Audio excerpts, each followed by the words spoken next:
Hello everyone. MS university में SY BCom के third semester में हमारा एक इंपॉर्टेंट थ्योरी सब्जेक्ट है प्रिंसिपल्स ऑफ मैनेजमेंट। और आज के सेशन में हम लोग इस पीओएम सब्जेक्ट के सेकंड यूनिट के लिए एक आइडियल टेस्ट पेपर डिस्कस करेंगे। इसके साथ साथ मैं इस यूनिट के अंदर कवर होने वाले सारे इंपॉर्टेंट चीजों को समझाने वाला हूं ताकि बहुत ही कम टाइम के अंदर इस सेकंड यूनिट के बारे में आपको सारी इंफॉर्मेशन क्लियर हो जाए। नमस्कार दोस्तों, myself Bhavin Shah and I welcome you all to Sahas Institute of Commerce, your own personalized tuition। और इस सेशन में हम लोग पीओएम के सेकंड यूनिट की डिटेल डिस्कशन कर रहे हैं। इसके साथ साथ अगर आपने इसके पहले वाला सेशन जिसमें हमने यूनिट 1 का डिटेल डिस्कशन किया है वो ना देखा हो तो देख ले, और इसके बाद एक और सेशन के अंदर हम लोग यूनिट 1 एंड यूनिट 2 का कंबाइंड सेशन कवर करने वाले हैं, तो उसको भी आप जरूर देखें। ये तीनों सेशन करने से आप बहुत ही कम टाइम के अंदर एक्सीलेंट प्रिपरेशन विथ कॉन्फिडेंस आप पीओएम सब्जेक्ट में कर सकते हो। इसके साथ साथ पीओएम के एमएस यूनिवर्सिटी के पास्ट पेपर्स भी हमने डिस्कस किए हुए हैं जो कि हमारी सास स्मार्ट स्टडीज एप्लीकेशन पे अवेलेबल है, जिसकी की लिंक मैंने आपको नीचे डिस्क्रिप्शन में दी है। तो आप उस पर क्लिक करके सास स्मार्ट स्टडीज ऐप डाउनलोड करके एमएस यूनिवर्सिटी के पास्ट पेपर भी इसी तरह से एक्सप्लेन किए हुए अवेल कर सकते हैं। तो दोस्तों इस सेशन को बहुत ही ध्यान से देखना, और आपके जो कोई भी फ्रेंड्स एसवाई बीकॉम में पढ़ाई कर रहे हैं उन सभी के साथ इस सेशन को जरूर शेयर करें ताकि उनको भी बेस्ट एजुकेशन का बेनिफिट मिल सके। इसके साथ साथ अगर आपको अच्छा लगे तो इस वीडियो को लाइक करना और कमेंट लिखना। अगर नहीं अच्छा लगता है तो गालियां लिखिए तो भी कोई दिक्कत की बात नहीं है, पर आपको जो भी लगा हो उसका रिस्पॉन्स मुझे जरूर दीजिएगा। तो देखो यहां पे हमने पहला एमसीक्यू रखा है, विच of the following is not a technique of control.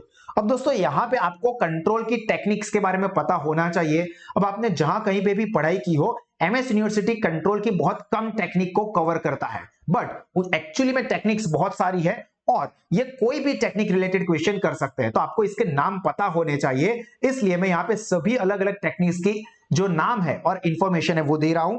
तो देखो सबसे पहले तो यहाँ पे हमें ऑप्शन में दिया है budget, policy, science, internal audit. पर अब आपको कैसे पता चलेगा कि इसमें से कौन सी कंट्रोल की टेक्निक नहीं है? तो आपको यह पता होना चाहिए कि कौन सी कंट्रोल की टेक्निक है। तो देखो मेनली वहां पे कंट्रोल की दो टेक्निक्स है, दो टाइप्स है, एक है स्ट्रेटेजिक कंट्रोल और दूसरा है ऑपरेशनल कंट्रोल। और इसकी जो सब कैटेगरीज है वो क्या चीजें कवर करती है? Feed forward control, concurrent control and feedback control. ये सारी चीजें आपने पढ़ाई में देखी होगी। इसके अलावा यहाँ पे और जो अलग अलग मेथड्स और टेक्निक्स है कंट्रोल की, उसके अंदर आता है पर्सनल ऑब्जर्वेशन, बजट। तो देखो यहाँ पे बजट हमको ऑप्शन में दिया हुआ है, तो ये बजट कंट्रोल की एक टेक्निक है, तो हमारा आंसर ये नहीं होगा क्योंकि क्वेश्चन में क्या किया है, नॉट अ टेक्निक। ठीक है। Then break even analysis, financial statement जिसके अंदर की P&L account and balance sheet आते हैं, statistical data and report, then management policies and programmes. देखो यहाँ पे पॉलिसी ये ऑप्शन में दिया हुआ है। इसके अलावा कंट्रोल की मॉडर्न टेक्निक्स कौन कौन सी है? तो मॉडर्न टेक्निक्स के अंदर कवर होता है MIS यानी कि मैनेजमेंट इंफॉर्मेशन सिस्टम, ये फुल फॉर्म आपको पता होना चाहिए। देन मैनेजमेंट ऑडिट जिसके अंदर इंटरनल ऑडिट भी होता है और एक्सटर्नल ऑडिट भी। तो देखो यहाँ पे ऑप्शन में इंटरनल ऑडिट दिया हुआ है, तो देखो ये A, B और D जो है ये तो कंट्रोल की टेक्निक में कवर हो गए, तो कौन सा नहीं आ रहा है? साइंस। इसलिए साइंस यहां पे हमारा आंसर है। उसके अलावा सिर्फ एक बार नाम देख लो, रिस्पॉन्सिबिलिटी अकाउंटिंग ये भी कंट्रोलिंग की ही एक टाइप है। Then network technique most important है, जिसके अंदर क्या आता है? PERT जिसका की फुल फॉर्म है programme evaluation and review technique, और साथ में CPM जिसका की फुल फॉर्म है क्रिटिकल पाथ मैनेजमेंट। इसके ऊपर एमसीक्यू आगे कवर होंगे।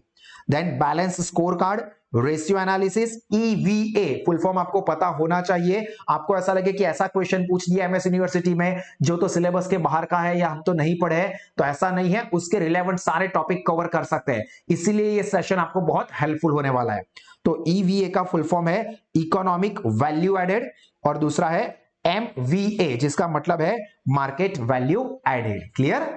Then second MCQ, which method was developed by DuPont company of USA।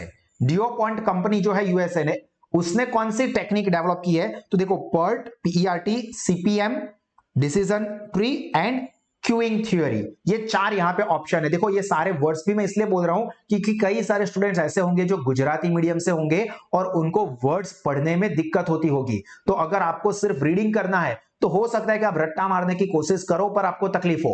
तो यहां पे आप इस सेशन को देखोगे तो आपको कोई तकलीफ नहीं होगी क्योंकि मैं सारी चीजें बोल के समझा रहा हूं। यहां पे ये है क्यूइंग थियरी। तो अब यहां पे देखो जो सीपीएम है वो हमारा आंसर है। तो आपकी और जानकारी के लिए बता दूं कि ये James Kelly of Remington Rand and Morgan Walker of DuPont company के कौन से भाई साहब है? मॉर्गन वॉकर ने ये क्रिटिकल पाथ मेथड यानी कि सीपीएम को डेवलप किया था इन 1950s। मतलब डिओपॉन्ट कंपनी जो यूएसए की है उसमें से भी किसने ये सीपीएम मेथड डेवलप की थी? तो वो है मॉर्गन वॉकर ने। और कौन से साल में? तो 1950, जो कि आपकी पढ़ाई के अंदर आपको पैम्पलेट्स के अंदर नहीं दिखा होगा, आप कहीं से भी पढ़ाई कर रहे हो, पर ये चीजें भी इसी सिलेबस का हिस्सा है। Then next MCQ, legitimate power. Legitimate यानी कि legal power, reasonable power of performing a certain function is known as formal authority. Legitimate मतलब ऑफिशियली आपको मिला है, लीगली आपको मिला है, तो उसको कहते हैं फॉर्मल ऑथोरिटी। और ये फॉर्मल ऑथोरिटी को गुजराती में क्या कहते हैं? फॉर्मल का मतलब होता है औपचारिक, औपचारिक सत्ता, जो कि लेजिटिमेट पावर देता है कोई भी काम करने के लिए। क्लियर? उसके बाद फोर्थ एमसीक्यू अगेन इंपॉर्टेंट है। Identify the correct sequence of the steps involve in the process of control. मतलब कंट्रोल के प्रोसेस के लिए कौन से स्टेप्स फॉलो होने चाहिए, कौन सी करेक्ट सीक्वेंस होगी। तो देखो यहां पे हमको कौन कौन से 4 चीजों कही है जिसका हमें करेक्ट ऑर्डर सेट करना है। Establishment of standard, comparing actual performance against the standard, then third measurement of performance and fourth corrective action. ये 4 स्टेप्स दिए हैं। अब यहां पे हमको ये ए बी सी डी ये सीक्वेंस दी है। तो इसके लिए सबसे पहले तो आपको कंट्रोल प्रोसेस के सारे स्टेप्स सीक्वेंस में पता होने चाहिए। तो देखो मैं यहां पे आपको बता देता हूं कि एक्चुअल स्टेप्स कंट्रोलिंग प्रोसेस के कौन कौन से हैं। तो सबसे पहला स्टेप होता है सेट और एस्टैब्लिश द स्टैंडर्ड। सबसे पहले तो हमें स्टैंडर्ड सेट करना है। Then second measure performance, third compare actual performance with the standard and identify the deviation. Deviation मतलब कि कोई भी चीज राइट ट्रैक से रॉन्ग ट्रैक पे जा रही है तो कौन सी चीज गलत हो रही है उसको कहते हैं डेविएशन को फाइंड करना। Then determine reasons for deviation. ये जो डेविएशन आ गया वो क्यों आया उसका रीजन ढूंढो। And last is corrective action लेना। तो अब यहां पे ऑप्शन में से देखो सबसे पहले एस्टैब्लिशमेंट ऑफ स्टैंडर्ड, तो ये देखो ये फर्स्ट है। देन सेकंड होना चाहिए मेजर ऑफ परफॉर्मेंस, यानी कि ये मेजरमेंट ऑफ परफॉर्मेंस, तो पहले 1 नंबर होना चाहिए, फिर 3 नंबर होना चाहिए। Then compare actual performance with standard, जो कि यहां पे सेकंड नंबर पे दिया है, तो उसके बाद होना चाहिए सेकंड। और उसके बाद है डिटरमाइन रीजन फॉर डेविएशन, जो कि यहां पे ऑप्शन में नहीं है। और उसके बाद है टेक करेक्टिव एक्शन, जो कि यहां पे है, यानी कि फोर्थ। तो करेक्ट सीक्वेंस क्या होनी चाहिए? 1 3 2 4। तो यहां पे देखो ये 1 3 2 4, इसलिए हमारा ऑप्शन क्या हो जाएगा? Answer A. क्लियर? इसके बाद ये 5th नंबर वाला भी काफी इंपॉर्टेंट एमसीक्यू है दोस्तों। The main difference between CPM and PERT method is relating to. तो यहां पे याद रखना कि जो मेन डिफरेंस है वो टाइम की वजह से या टाइम के अंदर आता है। और ये टाइम का डिफरेंस क्यों है? क्योंकि देखो यहां पे अगर हम पीईआरटी मेथड की बात करें तो इसके अंदर क्या होता है? PERT is used where time required for various activities are uncertain. Uncertain मतलब अनिश्चित છે, પહેલાથી ખબર નથી, तो उस वक्त हम PERT मेथड यूज करेंगे। मतलब कोई काम करने के लिए कितना टाइम जाएगा ये पता नहीं है, तो PERT मेथड यूज होती है। याद रखना एमसीक्यू में काम लग सकता है। And CPM method is used where time required for various activities can be accurately estimated. मतलब हर एक काम करने के लिए कितना टाइम जाएगा ये हम पहले से परफेक्टली एक्यूरेटली डिसाइड कर सकते हैं, तो सीपीएम मेथड यूज होती है। तो दोनों में यहां पे डिफरेंस क्या है? बेसिक डिफरेंस टाइम का, कि पीईआरटी मेथड जिसके अंदर टाइम अनसर्टेन होता है एक्टिविटी का, एंड सीपीएम मेथड यूज होती है जब एक्टिविटी का टाइम पहले से ही पता हो। Then next 6th MCQ, which control techniques assumes that duration of each activity of a project is the same। तो यहां पे पहले से ही सेम हो या पता हो वो कौन सा आएगा? CPM। उसके साथ साथ यहां पे देखो ऑप्टिमिस्टिक टाइम मतलब जब हम टाइम सिलेक्ट करते हैं तो टाइम तीन तरह से होता है। देखो पहले ही हमने देखा कि जो सीपीएम मेथड है उसके अंदर हम टाइम पहले से पता कर सकते हैं। अब टाइम हम लोग तीन लेवल पे कर सकते हैं, तो ये भी मैं आपको बता दूं कि पहला होता है ऑप्टिमिस्टिक टाइम। ऑप्टिमिस्टिक मतलब हम लोग ऐसा एज्यूम करते हैं कि क्या बात, मतलब आप लोग पढ़ाई कर रहे हो तो मैं मानूंगा कि यार क्या मतलब मेरे जो स्टूडेंट है वो क्या एक से बढ़कर एक है, मतलब ये लोग ये 2 घंटे का सेशन 15 मिनट के अंदर खत्म करके रख देंगे। तो मैंने क्या रखा है ऑप्टिमिस्टिक, बहुत ज्यादा आशावादी जो टाइम है वो है ऑप्टिमिस्टिक टाइम, जबकि हम लोग उसके अंदर सबसे कम टाइम, लोएस्ट टाइम एज्यूम करेंगे एक्टिविटी का। जैसे मैंने कहा ना कि फॉर एग्जांपल 2 घंटे के टोटल सेशंस है पीओएम सब्जेक्ट के, उसको आप लोग 15 मिनट के अंदर खत्म कर दोगे, ऐसा मैं सोच के चलता हूं। दूसरा है पैसिमिस्टिक टाइम, मतलब मैं ये सोच के चलता हूं कि ये साले निकम्मे नालायक नठारे, ये लोग 2 घंटे का काम भी है ना वो 2 हफ्ते के अंदर कंप्लीट करेंगे। तो ये मैंने क्या किया पैसिमिस्टिक टाइम के, इन लोगों को मुझे 15 घंटे का टाइम देना ही पड़ेगा। तो ये है पैसिमिस्टिक टाइम, जिसमें मैंने क्या किया 2 घंटे के लिए 15 घंटे मींस मैक्सिमम टाइम एज्यूम किया। एंड थर्ड है मोस्ट प्रोबेबल और नॉर्मल टाइम, कि भाई 2 घंटे का सेशन है, बीच में कोई स्टूडेंट है कुछ पॉज करेगा, कुछ नोट डाउन करेगा, अच्छे से समझेगा, तो उसको 2.5 घंटे होंगे, पर 2.5 घंटे के अंदर उसके दोनों यूनिट सारे के सारे सेशंस, सिर्फ ये सेशन की बात नहीं चल रही है, सारे के सारे सेशंस बढ़िया तरीके से ये खत्म कर देगा। तो ये क्या है प्रोबेबल टाइम। अब उसके लिए फॉर्मूला क्या है प्रोबेबल टाइम की, तो ये भी याद रखना, O यानी कि ऑप्टिमिस्टिक टाइम प्लस 4M यानी कि most probable time plus pessimistic time divided by 6। क्या ऑप्टिमिस्टिक प्लस 4M मतलब most probable time D plus P यानी कि pessimistic time divided by 6। Clear? Then next question, the function to see whether all the functions are done according to planning और not, means अब सारे के सारे काम planning के हिसाब से हुए हैं या नहीं, ये चेक करने का काम किसका है कंट्रोलिंग का। कंट्रोलिंग यानी कि अंकुश, तो ये इसकी डेफिनेशन में ही आ जाता है कि whether all the activities are perform in conformity with the plan is known as controlling function. मतलब नक्की करेला બધા જ કાર્યો આયોજન પ્રમાણે થાય છે કે નહીં, આયોજન મીન્સ પ્લાનિંગ, થાય છે કે નહીં તે જોવાનું કાર્ય શેનું છે અંકુશ, અંકુશ means controlling.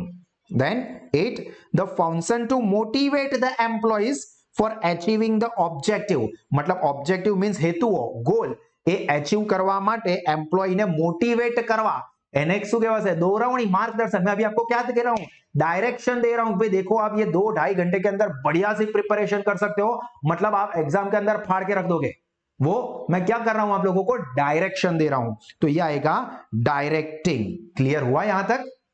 Then next MCQ, the activity of having clear idea of what it wants to achieve must be there is called, मतलब जो हम लोग अचीव करना चाहते हैं वो पहले से ही पता होना चाहिए, तो जो पहले से ही हमें पता होंगे उसको हम क्या कहेंगे हमारे बिजनेस के ऑब्जेक्टिव्स या तो गोल्स। तो यहां पे आएंगे डिफाइनिंग ऑब्जेक्टिव, सबसे पहले काम क्या करना है ऑब्जेक्टिव डिफाइन करना है। मतलब आप लोग भी पढ़ाई कर रहे हो एसवाई बीकॉम में हो, तो मुझे बीकॉम के साथ या बीकॉम के बाद क्या करना है, मुझे सीएस करना है, मुझे सीए करना है, मुझे एमबीए करना है, क्या करना है, ये पहले से आपको आपके ऑब्जेक्टिव गोल्स पता होंगे तो ही तो आप उस डायरेक्शन में आगे जा पा सकते हो। तो यहां पे आंसर क्या होगा डिफाइनिंग ऑब्जेक्टिव, मतलब हेतु नक्की करवा। देन 10 इंपॉर्टेंट है, एक एग्जांपल के फॉर्म में पूछा है, हंटर, हंटर मतलब शिकारी will always aim ahead of the bird's flight to adjust the time period between the shot and the hope for it is an example of which stage of control। तो ये आता है feed forward control. मतलब for example हम किसी को गोली मार रहे हैं, किसी चल भागते हुए हिरण को मार रहे हैं, शिकारी है किसी भागते हुए हिरण को गोली मारनी है, तो अभी फॉर एग्जांपल हिरण इधर है और हम लोग गोली मार रहे हैं, तो गोली हम थोड़ा आगे मारेंगे, क्यों? क्योंकि हिरण भागते भागते आगे जाएगा, तो इसको हम कहते हैं फीड फॉरवर्ड। मतलब जिस वक्त हिरण अभी जहां पे है वहां पे आप गोली मारोगे तो जब तक आपकी गोली वहां पहुंचेगी तब तक तो हिरण आगे निकल गया होगा। तो यहां पे हंटर क्या करता है कि हिरण कहां पहुंचेगा वहां पे गोली चलाएगा ताकि वो अपना शिकार कर सके। तो ये है हमारा फीड फॉरवर्ड कंट्रोल। तो अब ये फीड फॉरवर्ड कंट्रोल के बारे में जान लो। It makes the evaluation of those inputs which are required in the actions, मतलब एक्शन लेते वक्त कौन सी चीजों को ध्यान रखना है या इवेल्युएट करना है उसको कंसीडर करेंगे। जैसे कि मैंने कहा ना कि अभी हम लोगों को हिरन का शिकार करना है, सलमान खान हम बन गए, एग्जांपल है भाई, पर फॉर एग्जांपल हम लोग यहाँ पे कोई शिकार करना चाहते हैं तो ये हिरन भाग रहा है, इसको हम लोग कंसीडर करेंगे। तो ये होता है evaluation of those inputs which requires in action.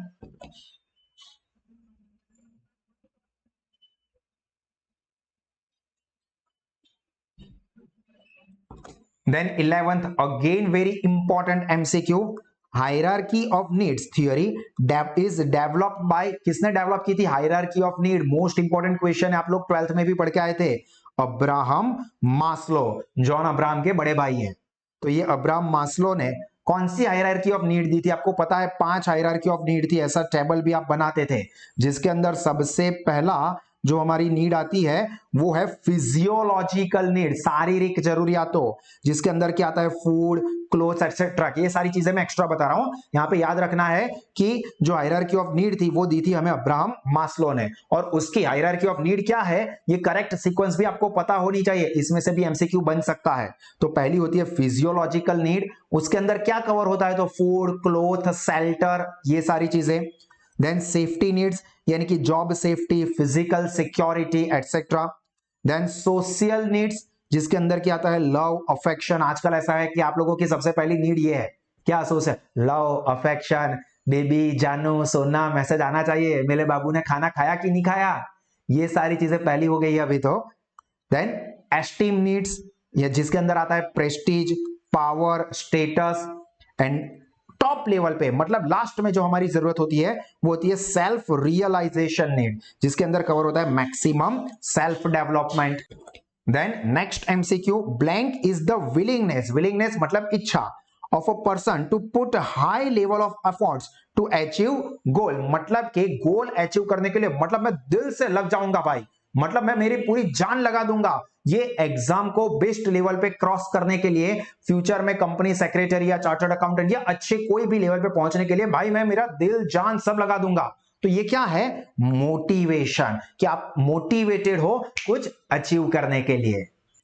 Then next, how many interviews were conducted for two factor theory, two factor theory ये भी एक इंपॉर्टेंट है, उसके बारे में भी हम सारी चीजें डिस्कस कर लेते हैं। पर उसके अंदर तकरीबन 200 लोगों के इंटरव्यू लिए गए थे, और ये 200 लोग जिसके इंटरव्यू लिए गए थे वो कौन थे वो भी मैं आपको बता दूं। तो सबसे पहले तो याद रखना कि ये टू फैक्टर थियरी को हाइजीन थियरी ऑफ मोटिवेशन के नाम से भी जानते हैं, टू फैक्टर थियरी या फिर हाइजीन थियरी, जिसको कि किसने डेवलप किया था? फ्रेडरिक हेर्ट्सबर्ग ने। तो ये हेर्ट्सबर्ग ने क्या किया था? तकरीबन 200 लोगों के इंटरव्यू किए थे, जिसके अंदर की कौन आते थे? इंजीनियर्स एंड अकाउंटेंट्स, उनके इंटरव्यू लिए थे। और यहां पे जो एम्प्लॉइज थे उनको क्या पूछा था उसने इंटरव्यू में? तो employees were asked when they felt good about their jobs and when they felt bad about their job, मतलब वो काम करते वक्त उनको कब अच्छा लग रहा है, कब नहीं अच्छा लग रहा है, ये सारे क्वेश्चंस किए थे। और दूसरी इंपॉर्टेंट चीज, ये टू फैक्टर थियरी है, हाइजीन थियरी के अंदर 2 फैक्टर्स आते हैं, जिसमें पहला है हाइजेनिक फैक्टर और मेंटेनेंस और जॉब कंटेंट फैक्टर्स। अब ये फैक्टर्स दोस्तों आपको कोई स्ट्रॉन्ग मोटिवेशन नहीं देते, बट ये बहुत जरूरी है टू अवॉइड द डिससैटिस्फैक्शन, मतलब होगा तो उससे कुछ और एनर्जी मिल जाएगी ऐसा नहीं है, पर नहीं होगा तो उससे प्रॉब्लम जरूर होंगे। मतलब आप जहां पे जॉब कर रहे हो, जहां पे काम कर रहे हो, वहां पे टॉयलेट है ही नहीं, या टॉयलेट बहुत ही गंदा है, तो ऐसा नहीं है कि टॉयलेट बहुत बढ़िया, यार टॉयलेट तो देख क्या जबरदस्त है, इससे तो मैं काम करने में मेरी एनर्जी डबल हो गई, ऐसा नहीं होगा। पर टॉयलेट नहीं हो, यार टॉयलेट बहुत लगी है, यहाँ पे अंदर जाने जैसा नहीं, बहुत बास मार रही है, साला काम करने को ही मजा नहीं आता है। तो मतलब कि ये फैक्टर्स ऐसे हैं कि जिसके होने से कोई स्ट्रॉन्ग मोटिवेशन नहीं मिलता है, पर नहीं होने से डिससैटिस्फैक्शन, असंतोष जरूर थसे। और दूसरे है वो है मोटिवेशनल फैक्टर्स, जो कि नेसेसरी है to motivate the employees. Clear हुआ? इसके बाद next MCQ, there are certain factors which do not provide strong motivation but their presence is necessary to prevent or avoid the dissatisfaction। अभी समझाया कौन से फैक्टर्स थे? Hygienic factors. देखो ये रहा कि अगर ये नहीं होंगे तो हमें डिससैटिस्फैक्शन जरूर होगा।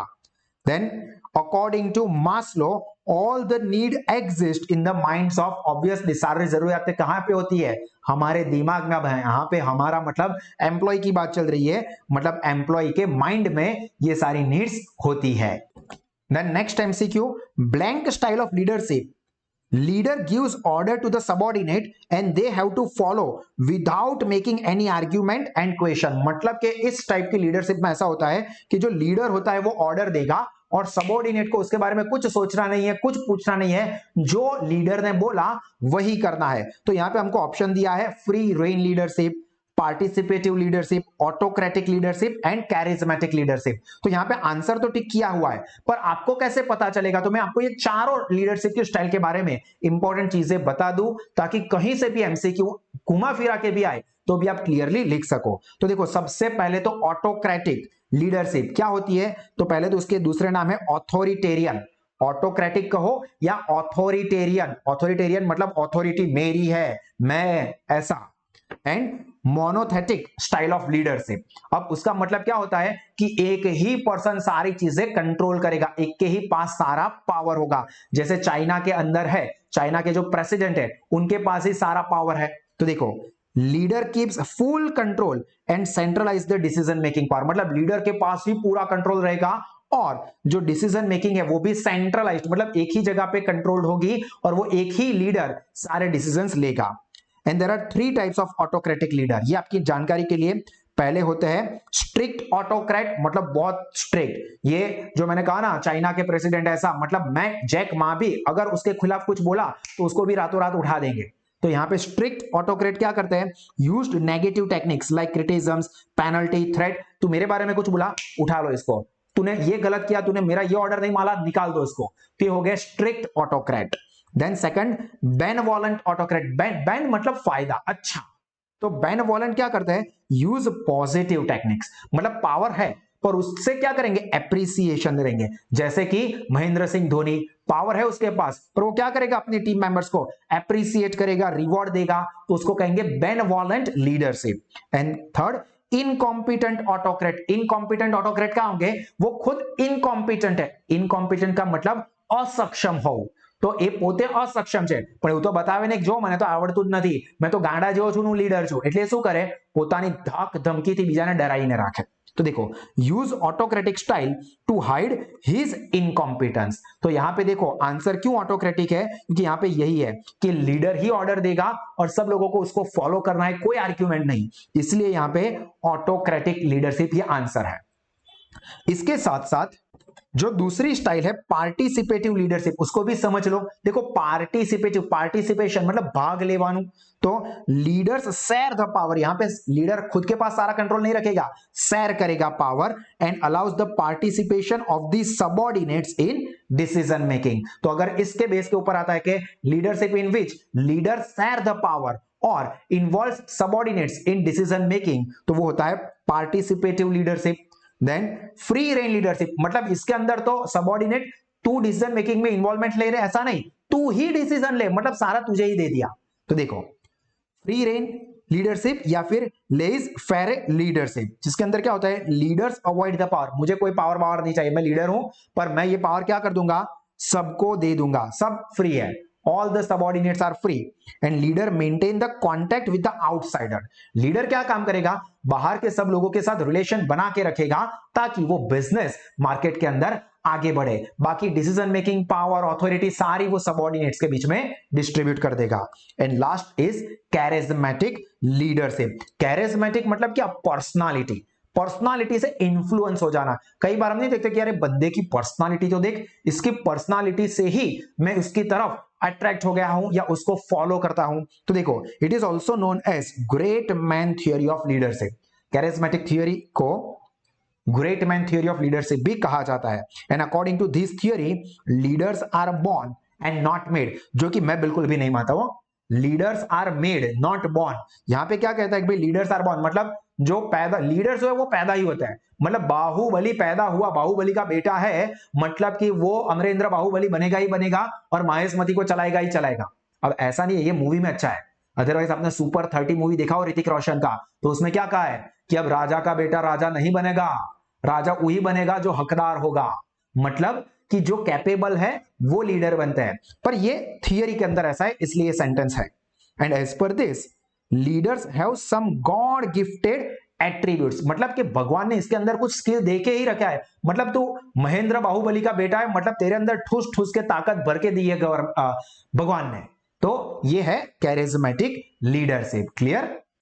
Then next, in blank style of leadership, leader maintain a contact with the outsider। देखो अभी देखा कि लीडर आउटसाइडर्स के साथ कांटेक्ट बना के रखता है to bring the information and resources required. देखो ये रहा, लीडर्स क्या करते हैं, ये रहा maintain contact with the outsider. C वाले में देखो तो कौन सी स्टाइल है, फ्री रेन लीडरशिप, या फिर उसका दूसरा नाम है लेज फेयर। तो यहाँ पे कौन सा ऑप्शन दिया है, देखो लेज फेयर। तो यहाँ पे आंसर होगा ये, या इसके जगह पे नाम यूज कर सकते हैं फ्री रेन लीडरशिप।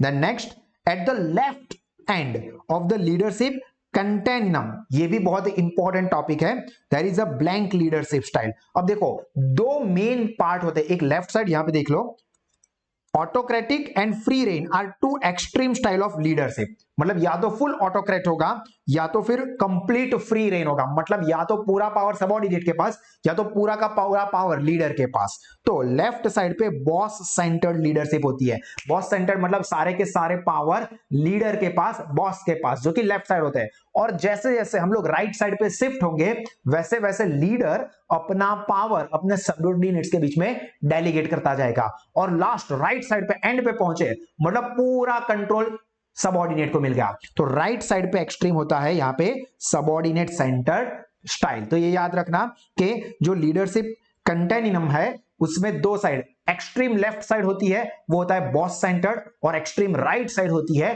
वो होता है एम्प्लॉई और सबऑर्डिनेट सेंटर्ड। और इनके बीच में यानी कि लेफ्ट और राइट के बीच में 7 अलग अलग स्टेजेस दिए गए हैं। And this was developed by Tannenbaum and Smith. ये नाम आपको याद नहीं रहेंगे तो भी चलेगा, पर ये आपकी जानकारी के लिए हो या जानकारी में हो इसलिए मैंने आपको बता दिया। Then next, according to Tannenbaum and Smith, जो कि अभी आगे नाम आ गए, how many types of different action are there in leadership continuum. तो अभी हमने देखा कि टोटल कितने हैं, 7 डिफरेंट एक्शन है। तो यहां पे जो लीडरशिप कंटिन्यूम है उसके अंदर 7 स्टेप्स या 7 एक्शन दिया है, और उसके एक्सट्रीम लेफ्ट पे है बॉस सेंटर्ड और उसके एक्सट्रीम राइट पे है subordinate centred. In which year Tannenbaum and Smith develop the another pattern, मतलब ये जो पैटर्न आई इसके अलावा दूसरी पैटर्न कब डेवलप की थी उन्होंने फॉर सिलेक्टिंग लीडरशिप बिहेवियर, तो वो आया था 1973 में। तो ये आप लोग याद रखोगे।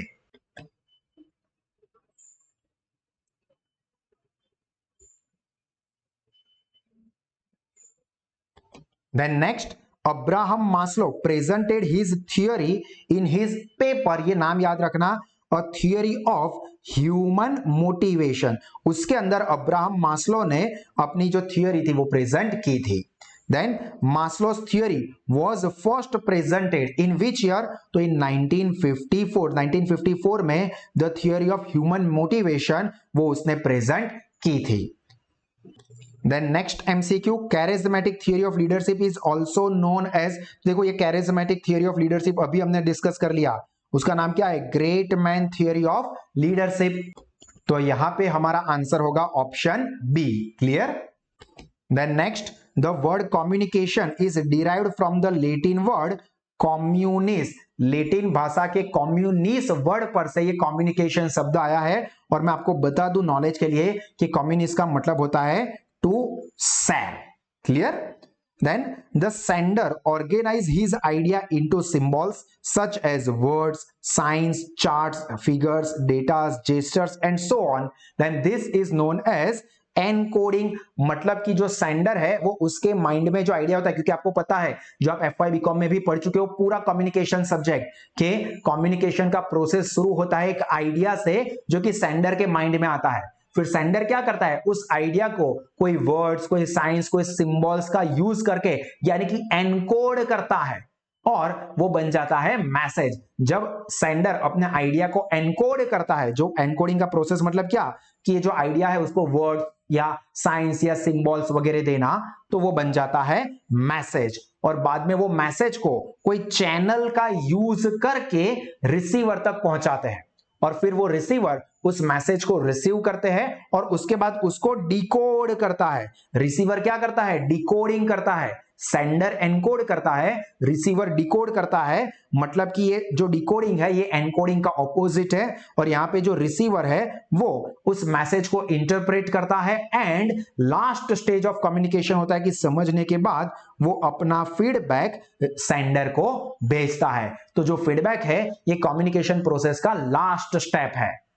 Then next MCQ from the following which is a type of semantic barrier of communication। तो पहले याद रखना सिमेंटिक बैरियर का मतलब होता है लैंग्वेज रिलेटेड बैरियर, मतलब भाषा साथे जोड़ाएला प्रॉब्लम।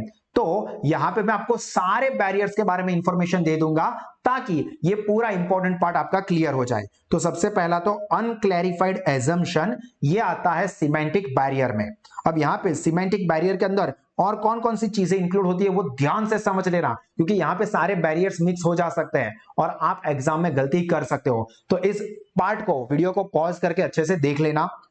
यहां पे आता है badly expressed message, faulty translation मतलब गलत भाषांतर, अनक्लैरिफाइड एजम्पशंस जो कि यहां पे हमको ऑप्शन में दिया है, एंड स्पेशलाइज्ड लैंग्वेज जिसको हम लोग जार्गन्स भी कह सकते हैं। जार्गन का मतलब क्या होता है? टेक्निकल वर्ड्स यूज करना, मतलब जब स्पेसिफिक फील्ड के लोग अपनी फील्ड के लिए कम्युनिकेशन करते हैं, लाइक फॉर एग्जांपल डॉक्टर्स है और वो कहेंगे कि भाई आपको पेडियाट्रिशियन को कंसल्ट करना चाहिए, तो पेडियाट्रिशियन का मतलब क्या होता है? Child specialist. तो हम लोग बच्चों के डॉक्टर बोलते हो या इंग्लिश में चाइल्ड स्पेशलिस्ट कहते हैं, पर मेडिकल टर्म में उसको कहा जाएगा पेडियाट्रिशियन, या फिर डर्मेटोलॉजिस्ट यानी कि स्किन स्पेशलिस्ट। तो ये सब क्या है? जार्गन्स है। देन इसके साथ साथ आता है इमोशनल और साइकोलॉजिकल बैरियर्स, जिसके अंदर आता है प्री मैच्योर इवैल्यूएशन, इन अटेंशन जो कि आपका मोस्ट कॉमनली होता है कि यहाँ पे सर कितना भी बढ़िया पढ़ाते हैं पर यहाँ पे सर मेरी गर्लफ्रेंड का मैसेज आया है, उसने इंस्टा पे फोटो अपलोड किया है, तो सबसे पहला लाइक तो और सबसे पहला कमेंट तो मेरा ही होना चाहिए ना। तो यहाँ पे सर जो बोल रहे हैं उसमें ध्यान नहीं है, तो ये आपका inattention. Then loss by transmission और पुअर रिटेंशन, ये भी बहुत इश्यू होता है, ये याद नहीं रहता है। 10 दिन पहले मेरी बाबू ने, मेरे सोना ने क्या खाया था वो याद रहता है, पर 10 मिनट पहले अभी भाविन सर ने क्या पढ़ाया वो सर याद नहीं रहा, उसमें हम गजनी बन जाते हैं, शॉर्ट टर्म मेमोरी लॉस। तो ये है poor retention. Then undue reliance on the written words, लिखे हुए पे भरोसा नहीं होता है। क्यों? क्योंकि गुड मॉर्निंग जानू ऐसा करके 10 लोगों को फॉरवर्ड होता है ये मैसेज, तो ये अनड्यू रिलायंस, रिलायंस मतलब भरोसा on written words, distrust of communicator और फेलियर टू कम्युनिकेट। इसके अलावा आते हैं ऑर्गेनाइजेशनल बैरियर्स जो भी इंपॉर्टेंट है, जिसमें आता है organizational policies, rules and regulation, मतलब हिटलर जैसे रूल्स रेगुलेशन हो तो ये भी कम्युनिकेशन में प्रॉब्लम क्रिएट करते हैं। Then organisational structure, lack of communication facility, proper facility ही नहीं है, तो ये भी एक बहुत बड़ा प्रॉब्लम हो जाता है। एंड स्टेटस ब्लॉक, ये तो बहुत मतलब सबसे बड़ा इश्यू तो यही है हमारे देश में या सभी ऑर्गेनाइजेशन। मैं बॉस हूं, मैं, तू मेरे को क्या एडवाइस देगा? गब्बर मूवी देखा है ना आपने, जो अक्षय कुमार वाला था, जिसके अंदर वो साधु जो ड्राइवर दिखाता है, हवलदार होता है, ड्राइवर है पर वो बहुत इंटेलिजेंट होता है, बट फिर भी उसके जो सीनियर्स थे, वो इंस्पेक्टर, वो सब उसकी बात नहीं सुनते थे। क्यों? क्योंकि भाई तू ड्राइवर है, ड्राइवर ही कर। तो यहाँ पे क्या स्टेटस ब्लॉक है, तू ड्राइवर होके हमको सिखाएगा, हम लोग इतने बड़े बड़े ऑफिसर्स, तो ये भी कम्युनिकेशन में बैरियर बन जाता है। देन पर्सनल बैरियर, जिसके अंदर दो चीजें होती है, एक सुपीरियर का बैरियर और दूसरे सबऑर्डिनेट के। तो सुपीरियर में क्या प्रॉब्लम होता है? एटीट्यूड, सबसे बड़ा इश्यू हो कुछ नहीं पर एटीट्यूड पूरे गांव भर का होगा। Then fear of change, insistence of proper channel, lack of confidence in subordinate, मतलब मेरे सबऑर्डिनेट पे भरोसा ही नहीं है। Ignoring communication, lack of time, lack of awareness, ये सारे सुपीरियर के प्रॉब्लम है। जबकि सबऑर्डिनेट के बैरियर क्या है? अनविलिंगनेस टू कम्युनिकेट, बात ही नहीं करनी है ना मेरे को। And lack of proper incentive, incentive proper नहीं मिलता है। देन नेक्स्ट, मैनेजर और एग्जीक्यूटिव्स एज्यूम्स दैट, मैनेजर क्या सोचेंगे? मैं पढ़ाता हूं नॉर्मल लेवल पे, मैं तो यही मानता हूं कि सभी स्टूडेंट्स बहुत बढ़िया पढ़ाई कर रहे हैं, बट नॉर्मल लेवल पे आपने टीचर्स देखे होंगे तो क्या एज्यूम करते हैं? ये साले निकम्मे नट्ठारे स्टूडेंट, कुछ करना ही नहीं चाहते हैं। तो यहां पे मैनेजर भी क्या सोचता है कि नोबडी इज इंटरेस्टेड, किसी को इंटरेस्ट ही नहीं है, साला मैं इतनी मेहनत करके आपको पढ़ा रहा हूं, इतना सब कुछ समझा रहा हूं, बेस्ट लेवल पे रिजल्ट आया, ऐसा सपोर्ट कर रहा हूं, पर आप लोगों को इंटरेस्ट ही नहीं है। तो ये एज्यूम करते हैं, ये गलत होता है। Then which of the following is not a type of personal barrier. अभी हमने सभी बैरियर्स के टाइप देखे थे, देख लो। तो ये पर्सनल बैरियर के अंदर कौन सी चीज, यहाँ पे ये पर्सनल बैरियर, उसमें कौन सी चीज नहीं आती है? तो देखो ये एटीट्यूड आ गया था, fear of change, lack of time, सारी चीजें आ गई थी। फॉल्टी ट्रांसलेशन वो नहीं आया था, क्योंकि फॉल्टी ट्रांसलेशन देखो यहाँ पे दोस्तों किसका पार्ट है, ये है सिमेंटिक बैरियर का। तो पर्सनल बैरियर में ये फॉल्टी ट्रांसलेशन कवर नहीं होता है। Then next, Newstrom and Davis have emphasised on, ये दो लोगों ने कौन सी चीज के ऊपर एम्फोसाइज किया है, मतलब भार आप्यो छे। तो याद रखना, स्टॉप टॉकिंग। कई बार आप सुनो, बातें मत करो, सुनो भाई मेरे, सुनो, बोलो मत। तो इन लोगों ने एम्फोसाइज किया है stop talking. And the last question, blank leaders focus on the objective setting, classification of job, motivating the subordinates etcetera. तो ये आपको याद रखना है, ट्रांजैक्शनल लीडर्स। तो यहां पे दोस्तों मैं सेकंड यूनिट का ये सेशन कंप्लीट कर रहा हूं, ये अल्टीमेट नहीं है। इसके बाद एक और सेशन है जिसके अंदर यूनिट 1 2 मैंने कंबाइन कवर किए हुए हैं, तो आप उसको जरूर देखें, क्योंकि इसके साथ साथ कनेक्टेड सारी चीजें मैं आपको बहुत अच्छे से कवर कर रहा हूं। तो अगर अभी तक आपने बिल्कुल भी पढ़ाई नहीं की है पीओएम की, यूनिट 2 देखा भी नहीं है, तो भी अगर ये सेशन देख के भी आप एग्जाम अटेम्प्ट करने के लिए चाहते हो, तो आपको बहुत बढ़िया सा सपोर्ट मिलेगा। और पूरा सपोर्ट एक्सप्लेन मींस अच्छे से डिस्कस करना है, समझना है, तो गूगल प्ले स्टोर पे जाके सास स्मार्ट स्टडीज ऐप को डाउनलोड कर दो, जहां पे आपको सारे के सारे सेशन सभी सब्जेक्ट के प्रॉपरली मिलते हैं। और ये सेशन को आप अपने सारे दोस्तों के साथ जो कि एसवाई बीकॉम है उनके साथ शेयर करें। And I wish you all the very best. मैं और मेरी पूरी टीम, सास इंस्टीट्यूट की पूरी टीम के बेस्ट विशेस हमेशा आप लोगों के पास है कि आप लोग बेहतरीन रिजल्ट लाओगे और अपने करियर में आगे भी बढ़ोगे। So this is the end from my side. I hope you are crystal clear with the session. और कॉमर्स स्ट्रीम में कोई भी कोर्स के लिए आप या आपके कोई भी friends extra ordinary educational features avail करना चाहते हैं फॉर 11th 12th या FY SY TY BCom CA या CS के, तो गूगल प्ले स्टोर पे जाके आज ही सास स्मार्ट स्टडीज ऐप को डाउनलोड करें और बेहतरीन एजुकेशनल फीचर्स लोवेस्ट फीस पे अवेल करके अपना नॉलेज, रिजल्ट, करियर तीनों ही टेरिफिक लेवल पे बढ़ा सकते हैं। With that said, me Bhavin Shah signing off. आप सब लोग इसी तरह से मुस्कुराते रहिए, सीखते रहिए, आगे बढ़ते रहिए। God bless you all. जय हिंद।